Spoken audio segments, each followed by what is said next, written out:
Welcome to the Rising for Women podcast. I'm your host, Lisa Merlo-Booth, and I believe the world would be changed for women when we change how we walk in it. So each week, we're going to have hard conversations. We're going to explore new options. Some of them are going to be hard options, and we're going to have some real, straight talk. We're going to do that because I have faith that women can handle it. Welcome to the Rising Podcast. I'm Lisa Merlo-Booth, your host, and today my guest is Kimberly Krautter. She is a social impact consultant. Hi, folks. So Kimberly, thank you so much for jumping on with me. It's always great to have you. It's a pleasure being here, Lisa. Thank you for inviting me. You're so welcome. So today is a pretty hot topic. Okay. Today we're going to talk about rape culture. Not afraid of hitting the hard subject, Lisa. Straight talk as always. Yes, yes. So when you think of rape culture, what do you think of? Well, I think that, it has become so much more in our face these days, which I think is good because people are becoming aware that it really exists. It has always existed, but they're understanding it as something that's not just yet another thing to be angry about. It's something very real. Yeah. So my first thought about it before the current occupant of the White House was elected, my thought was in the college campuses where I experienced my attack. And the fact that, there was no support by the administration or security. It was a Catholic university, so no support from the clergy. A lot of victim blaming, a lot of victim shaming. I was completely alone and isolated, and it was, beyond the horror of the moment. It was, I was alone. And the culture, to me, the idea of rape culture is that it's making rape more possible, because nobody's being called out and punished for it. And the reason nobody's being called out and punished for it could either be to save the reputation of the school or the workplace environment, the company, if like what we saw with Fox News. Yeah. And I hope you talk about this today, but the way women are always thought to be exaggerating, and the boy or the young man or the older man is like, well, men will be men, locker room stuff, boys will be boys, whatever. And so that's what I think of instantly, but it's pervasive. Yeah. And it's not just the act of rape itself to me, but it's the support system around the fact of it and how the victims are marginalized. And even women who attack their friends or shame their friends, like, why didn't you leave, or what were you wearing, or what were you thinking of being there, and all that stuff. So yeah, culture. You hit on so many things that are so great. I think that rape culture it's really when rape is pervasive and normalized. And some of the things you were saying around, so why does that happen? What is going on that people are normalizing it, and what the hell is happening that it's so prevalent, especially on college campuses, right? That is like a known rape haven, I would say. And how is it that the clergy in churches, that's also known, right? Rape is happening there, and child molestation is happening there. And on college campuses where they care more about the reputation of the college than they do the welfare of the students. And we could go so many places in this conversation, because rape culture, I think, is really scary to women. And so I was reading, I want to read a quote. They were saying the cycle of fear is the legacy of rape culture, right? And most women live in fear of rape. Most women are paying attention to where they're walking and when they're alone and what they're having in their drink and, you know, who's walking behind them and what people are saying and what circumstances they're putting themselves into. And is somebody in the backseat of their car? And are they parked too far? Like, there's a litany of things that most women go through their heads to do the best that they can to be safe. And most men have no idea. And I remember having conversations with men, like, you know, who for most women, having somebody break into their house and rob them is like, that's a good you know, scenario. That's a good case scenario. Most women are like, don't rape me, right? You want to take everything you have, break into my house, take everything you have, who cares, right? And so that pervasiveness of fear is the legacy of rape culture, because most women wouldn't have that fear unless rape is, you know, prevalent everywhere. And the other thing is that rape begets rape, and that's what is ignored. So rape doesn't just happen once. The rapist goes and gets away with it and attacks another person. Yeah. Or when the rape of one person becomes public, that person, especially on a closed campus, like, you know, a small college or a small college town or something like that, if it becomes publicized that the person has been raped, they're a target for rape again. Yeah. So many people don't realize that a large percentage of rape victims are re-victimized again. And that to me, that's where you get to the culture part of rape culture. And, you know, we can go into what a woman can do to make herself less vulnerable or whatever, or to think more about what they're wearing or yada, yada, yada. But if we want to talk about rape culture, we got to talk about all the things that support the opportunity for rape. Well, and, you know, this past year, actually, like 2 years ago, when Me Too was coming out, and, you know, a lot of these men were going down, and then really when the Brett Kavanaugh and was that whole with Dr. Blasey Ford, and he was being accused of sexual assault when she, you know, 20 years ago. That to me was an excellent example of rape culture. When the president of the United States comes out and tells the world, we should be worried for our boys. That was like, that's rape culture on steroids. The truth is 97% of rapists will never spend a day in jail. They will never spend one night in jail. 97%. 97%. Our boys do not need to be afraid. Our girls need to be afraid. And when you throw rhetoric out like that, that is so damaging, and it puts women more at risk. Our culture, the way we talk about women, the way we objectify women, how we socialize women, right? All of that plays into this rape culture and keeps it going.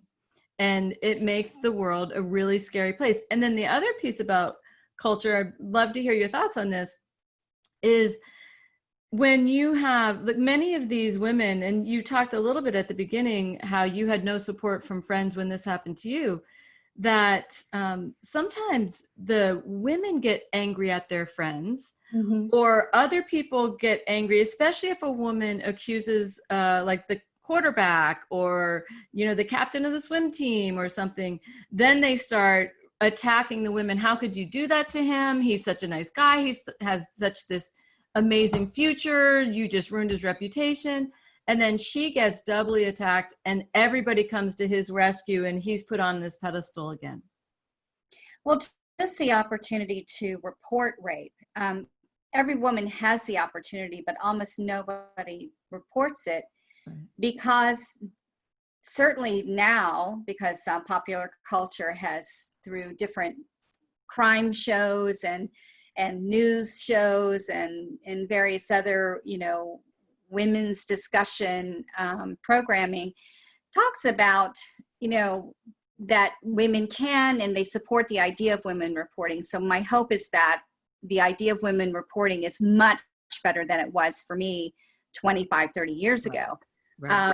But at that time in the 80s, I can tell you that, it's the, everybody was out, Studio 54, and that was more 70s, early 80s, but, you still had that in 82, 83 when it happened to me. It was this very freewheeling kind of, you weren't doing college right if you weren't out there just having a grand old time. And nobody talked about how you need to be thoughtful and protective of yourself, and how you need to have the buddy system to when you're walking home and, across campus or something like that, or what campus security is there to do for you, et cetera, et cetera. But, nobody reported because there was no support system for that. And the institution was the most important thing, not the victim. It was saving the face of the institution. So, and then you were talking about women backlashing against other women. Yeah, let me jump in real quick on the reporting. To this day, there's still a low level of reporting. Really? A tremendously low level of reporting, because the women still get blamed, because they know the women are going to be on trial. It's a he said, she said, right? There has to be proof. The women feel tremendous shame themselves. And they know that a majority of rapes never, ever, ever get found guilty and don't serve time. And so the women, they feel like they don't want to do that. In addition, some of the things that women do is they don't report. I think 25% of women will report if they flirted. If they flirted, they feel like they don't have the right to flirt. If their husband raped them or a significant, partner raped them, they don't feel like it's rape because it's their husband, so they don't report that.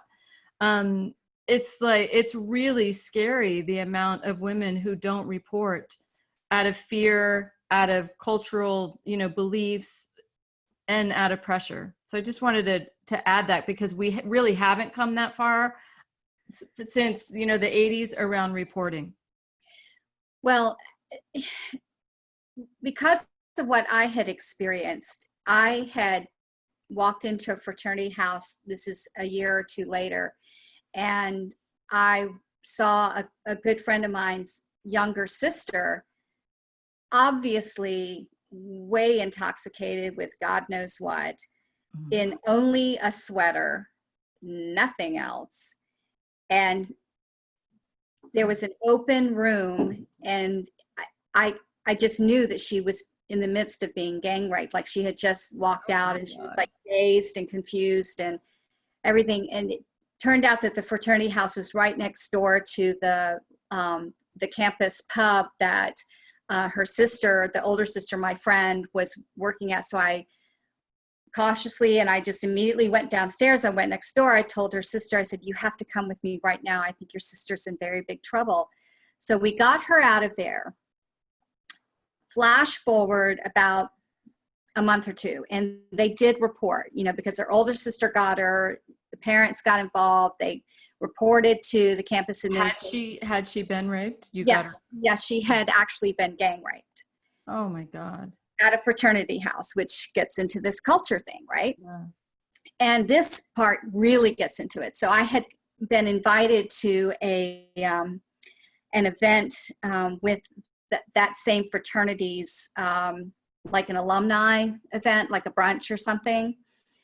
And when I went in the bathroom, the powder room, when I came out, there was a cluster of 5 very big fraternity brothers, and they were threatening me. It was terrifying, because they figured out that I was the one that got the sister who, they were about to lose their charter, and all this other stuff. So for them, I was the one that was victimizing them. Yeah. and that I was going to be the cause of them losing their fraternity or whatever. And I mean, I was absolutely terrified. I didn't think I was going to get out of the house. I locked myself in the bathroom until a friend of mine came and got me. And I mean, you know, there's so many things that are just outrageous about that, you know, and this podcast is really about what can women do differently. right. But I just want to flag for just a moment that when you have a group of men who are standing up for men who raped women, it makes all of them look bad, right? Mm-hmm. And so They don't think that. They don't think that they're I know, but we need men to step up, and we need some of these frat guys to say, hey, I don't want our frat, you know, to be known as the rape frat. And this guy needs to get out. And we need the good guys to start really stepping up and holding each other accountable, because it's crazy. And the behavior of one bad seed hurts all of the good guys as well. So while this podcast is definitely around women and what can we do, I don't want to go without saying that really, when you have men covering up for men doing really bad things, that just makes all men look bad. And it's time that men need to stop that crap. They really do. They really need to step up. So just wanted to. Well, I couldn't agree more. And, you know, there's also women who are involved in every fraternity because they're like little sisters or whatever. And they were definitely part of this whole scenario of being angry at me because I saved a woman that was being gang raped, a young woman. She was like 18, you know. Right. But anyway, you had mentioned something about women who actually, you know, they're not exactly supportive of their friends who take a minute and say, hey, I got to tell you something. I was raped. And, you know, so you talk sometimes about women's harmful responses. Yeah. So I imagine in this topic, what is the harmful response of the victim? Because I felt like I had done everything I could for myself, and then also for my friend's sister. Right. But for me, it went absolutely nowhere. Right. Now, and this is the hard part. All you can do is the best that you can on your end. And it may not get you the results that you're hoping for, and we still need to do it. Right. Mm-hmm. So let me just put that as a caveat, because there's no guarantees with anything. Mm-hmm. And there's two different sets of responses I want to talk about. One is the victims, and one is other women who are not the victims.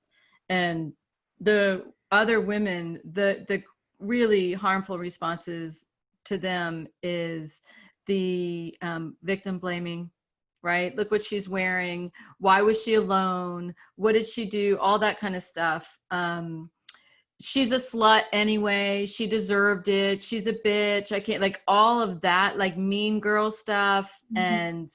And that, and then the other one is negligent protections.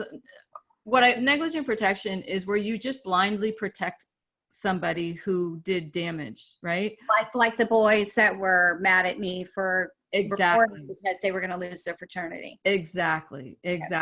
And so girls do that all the time. Oh, he's nice. I can't imagine he would do that. Oh, he's a good guy. Or do you know what, you know, so many women protect our president right now. Oh, but he's doing so many good things. You know, just ignore what he says. Just ignore what he's like.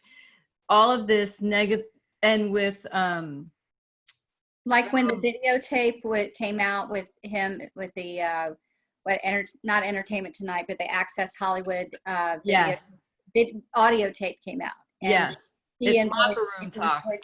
Locker room talk. Boys will be boys. So that boys will be boys thing is the negligent protection. Absolutely. So many women. It's all the time. Oh, don't take. Oh, and some of the women were like, oh, I would love it if he would grab me. That's great. You know? So all of that is women. We have to stop that, because that puts all of us, all women, in danger. It puts all of your daughters, whether you are on the right, the left, in between, it doesn't matter, at risk. I also want to just name that gender diverse people are also at high risk for rape. It's not just women, but if you're trans, if you're, gays are at high risk. So we just want to be aware. So that's a lot of the stuff that women are doing that's harmful to all of us. The victims themselves, what I would say to the victims, there's a couple things that really came out a lot with Me Too that was damaging to women, to the victims. One is their silence. And I'm always going to caveat this because we have been trained to stay silent. There are 1,000 reasons why women stay silent about so many things, and victims in particular stay silent because they're going to get the backlash of what we've been talking about up until now, right? People are going to blame them. They're going to slut shame them. They're going to, put them on trial. There's 1,000 reasons why victims silence. However, that's one of the things that women have to change. The other thing that women do, and this showed up in Me Too again, a lot of the date rape scenarios, the women have been so trained to put the welfare of others before their own, that even in circumstances of date rape, they stop and they think about the feelings of the person who is about to assault them more than their own. They don't want to make him feel bad. They don't want to embarrass him. They don't want him to get angry. And so they do all these things to try to kind of make the environment a little more comfortable. And so they don't. Let me ask you a quick question. Are you talking about where a young woman, or say it's a woman my age, who goes out on a date and you're feeling really good and you're really vibing with that person, and you go back home, you're like, let's have a nightcap because you're hoping to get a little smoochy or something. Yeah. But then the smoochy goes further than you feel comfortable. Right. But you don't want to say anything. Right. Or so you giggle and you right. You pull back, and you try to act like you're not that much into it, and hopefully he'll read the signs and then he'll pull back, right?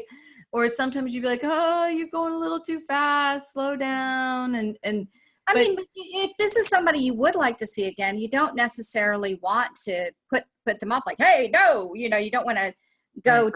DEFCON 1, on them either, because you actually do want to see them again, but maybe you just want to slow it down and just say, hey, let's call it a night or something. I mean, isn't there a balance, Lisa? There's totally a balance. It's really about you getting clear around what you want and what you don't want. And when you feel uncomfortable, don't try to make him more comfortable. Instead, just speak your truth. Say, hey, hold on, I really like you a lot, and I don't want to sleep with you tonight. I don't want to go there. So I just want to put that out, up front. And then if he keeps pressuring and he keeps pressuring and he keeps pressuring, then you got to ramp it up. Mm-hmm. And so it's like, listen, stop. I said, I don't want to sleep with you tonight. I do not want to have sex. So is that going to be a problem for you? Let me know. And if he's like, no, come on, I know you really want it. You're just trying to say you don't want it. And they push, then you have to be like, enough. Yeah. Well, by then they've shown their true colors. That's right. Not something you want to go out with again anyway. Exactly. So. And then you end the date. Like, listen, I'm going to stop. This date is over. I've asked you 3 times and you keep pushing past my limit. The date's over. Right. And see what he does.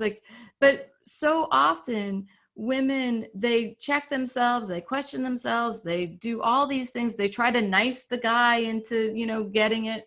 And that gets us into trouble. So we need to stop that. The victim reporting, let me say something about that. It's really hard for victims to report for so many reasons, especially like you said, if you are in some type of religion, like a church setting or college where they don't take it seriously, where you think there's, the culture itself is going to set you up. It's hard. If you're just in shock, you're traumatized, you're trying to process it yourself, and you really are struggling with it. There's a lot of reasons why women don't report, and they need to report. If you can't report in the moment, then what I would say is write it down. And when I say write it down, I mean you write all the details, the time, the date, who all was present, what was said, what was done, everything. What did you have to drink? What did they have to drink? You just want to write every possible detail that you can think of down. Who did you tell, if anybody? If you made any noise, did you yell and scream? Was anybody in an adjoining room? And then after, go tell your best friend, or go tell a teacher, go tell somebody. And then you want them to write down what you told them until you're ready to report. And just a side note, I have forms for any victims, or even if you're not a victim, haven't been a victim, but you have friends or children, daughters, get these forms so that you have them. My niece is a lawyer, and so she helped me write down, like, what are the lawyers going to be asking you, which is sad. We have to do this, and we have to do this. So those are, some of the things. Put yourself first. Your safety is number one before them being comfortable, before the other person being comfortable. The other thing is, and this gets into differentiating blame from empowerment. The bottom line is women by and large are getting raped at a much higher percentage than men. It is something that women have had to deal with their entire lives. And so you have to be aware. And there are things that you have to do to try to create a safer environment for yourself. It is sad that you have to look at what drinks you are. You've got to cover your drinks, right? All the basics that you've been told. Don't walk down the street alone, down an alley in the dark, like all those things. Now, there's a lot going around, like, why don't we stop telling women how to not be raped and start telling men how to stop raping? And I wish we could do that, but we don't have the luxury of doing that. Why can't we do that? Why don't we have that luxury? Why can't we do both? That's where I was going to go. The message is, tell the men, stop telling the women. We don't have that luxury because the women, we're the ones that are getting hurt. And first and foremost, we got to do our safety. We have to do whatever we can to be safe. Let me tell you something. You are never, ever, ever, ever at fault for rape. Ever. You can't be at fault for rape. So I want to be very clear about it. Women never, ever cause rape. We need men to step up. We need to start educating our boys from the age of 5. We need to be telling them to, respect women, and no means no, and to stop pushing them. And we need to stop objectifying girls. And that has to happen. And the men and women, moms and dads, uncles, have to give a clear message to boys of all ages about what is consent, what's not consent. We have to stop these messages about, oh, boys are just players. In order to be a real man, let's see how many notches you have on your belt. All that crap we have to stop. For women, until men are going to step up, and they haven't yet, we are number one in charge of our safety, which means we have to continue to do what we can to keep ourselves safe, while holding men and boys accountable at every level. Even when they're whistling on the street, that you have to comment, you got to deal with that. You can't just brush that off when they're like, "Ooh, mama, you know what I want to do with you?" Like, we can't just let that go. How do you respond to that? Because a lot of what you teach, which I find fascinating, is women standing in their grounded, powerful strength. Mm-hmm. What is the cost to a woman by just blowing that crap off, like the side glance, or the cat call in the street, or the little comments in the office, sexual comments in the office? Do we have to be so strident all the time, or can we just blow that crap off? What's the cost of blowing it off?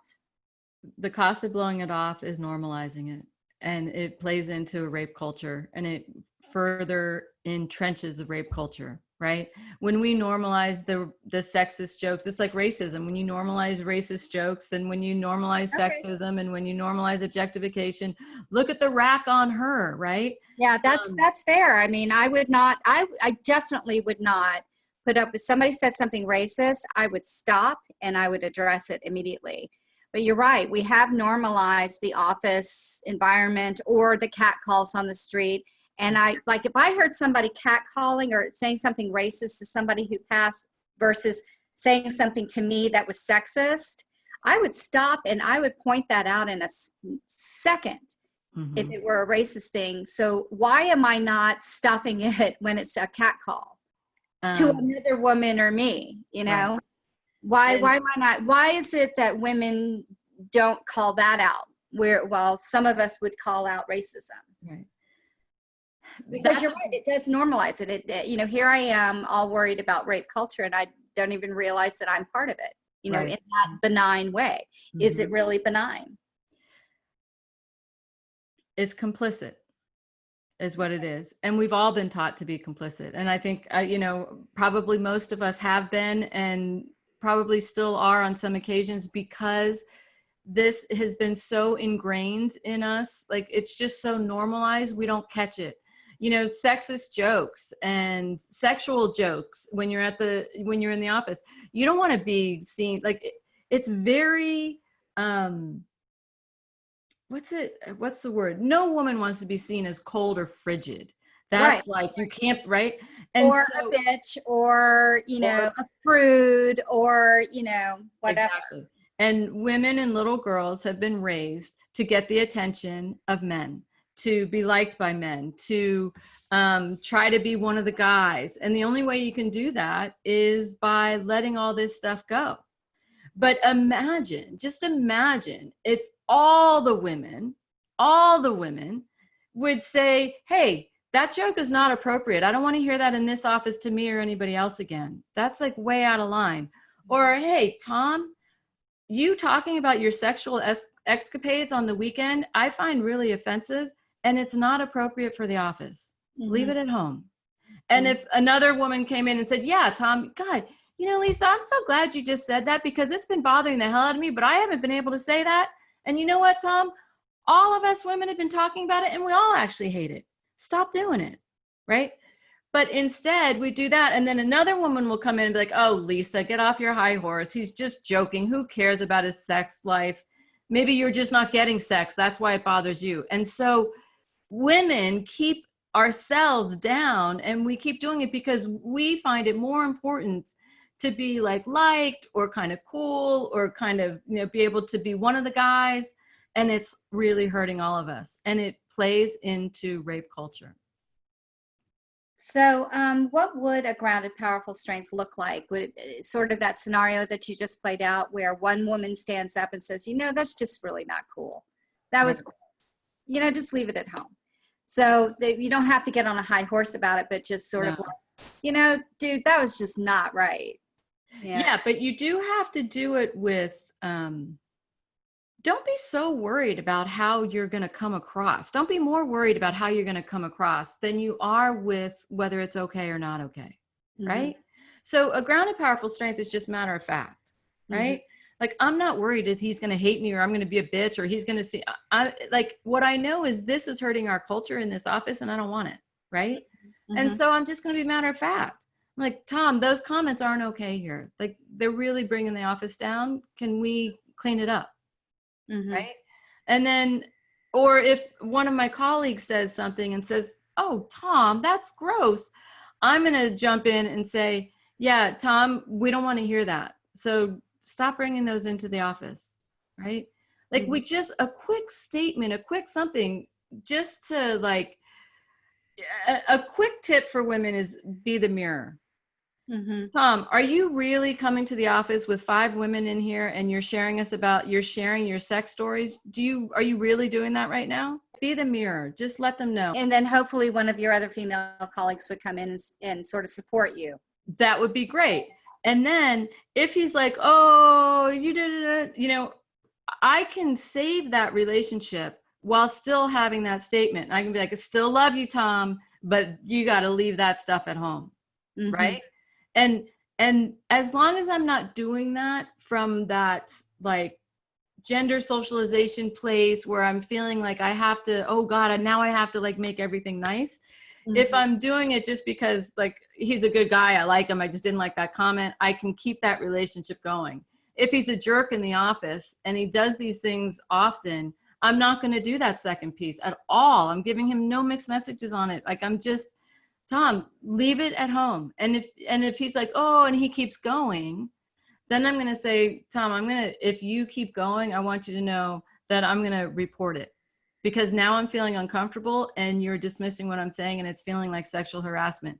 You decide, Tom. Mm-hmm. So it sounds like by confronting even the small things, in standing up for ourselves with a grounded, powerful strength, in even the smallest incidences, makes it less safe for rape culture to exist, because we're in the big ways and in the small ways, we are confronting it without having to come from a place of fear or from a place of, oh, I just want to be nice and make everything better. Right. We're not trying to fix anything, but in the small ways and in the large ways, we have to stand up for each other. You know, I hope that a lot of the women listening here really appreciate what I appreciate of what I've heard today. It's with my goddaughter and my nieces have gotten out of college now. Thank goodness. They were, you know, relatively unscathed. And, you know, I just really worry about all the young women in my world. I didn't have my own kids, but I'm very close to a lot of my friends' daughters and sons. I mean, these are all good men. These are all good young men, you know, and I hope that if we can teach ourselves and our young women not to allow the continued normalization of, in the smallest ways, like you said, objectifying women or putting women in a place that's subvert from men below. Yeah, I mean, that could just be a quick, like, it could just be like, yikes. Mm-hmm. Even that is a little something that you're like, woo. Did you say that? Yeah. Any like, little just thing. like we would with racism. Like, I know that all the girls that all my friends have raised their young women to be like social justice warriors and stuff. So like that catcall thing, if somebody catcalled something in a racist way and you confront that, why wouldn't you confront it in a sexist way? Like, why do we always put ourselves last? Right. Because we've been trained to.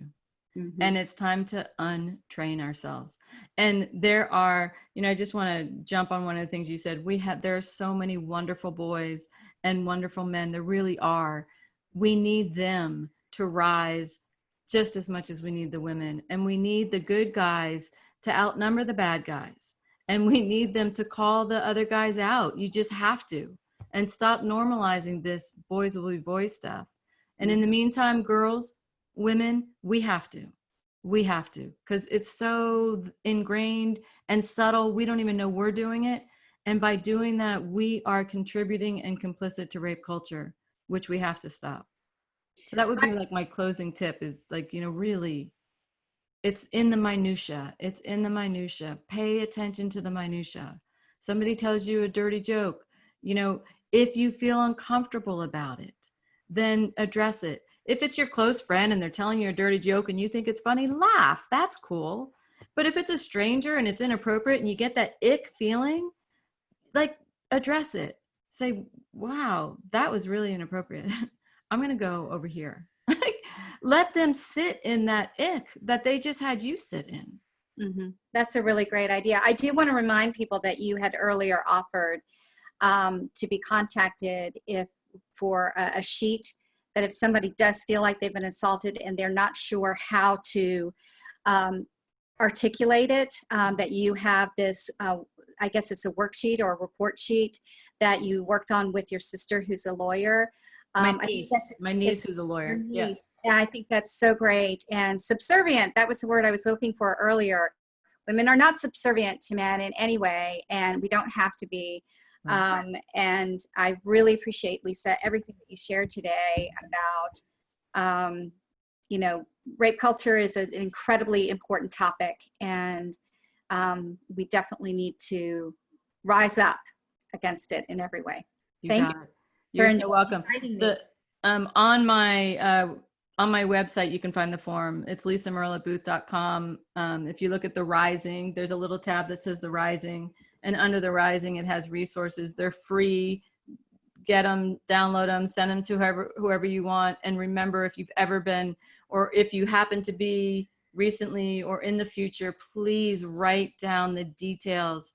You do not want what happened with Christine Blasey Ford to happen to you. So get it done. Kimberly, thank you so much. It's always a pleasure chatting with you. So likewise, thank you so much for inviting me. Thank you again for joining us this week. And always remember, you have the power to change the world for women by changing how you walk in it. I challenge you to choose one way to stand in your grounded, powerful strength this week and be part of the ripple of change.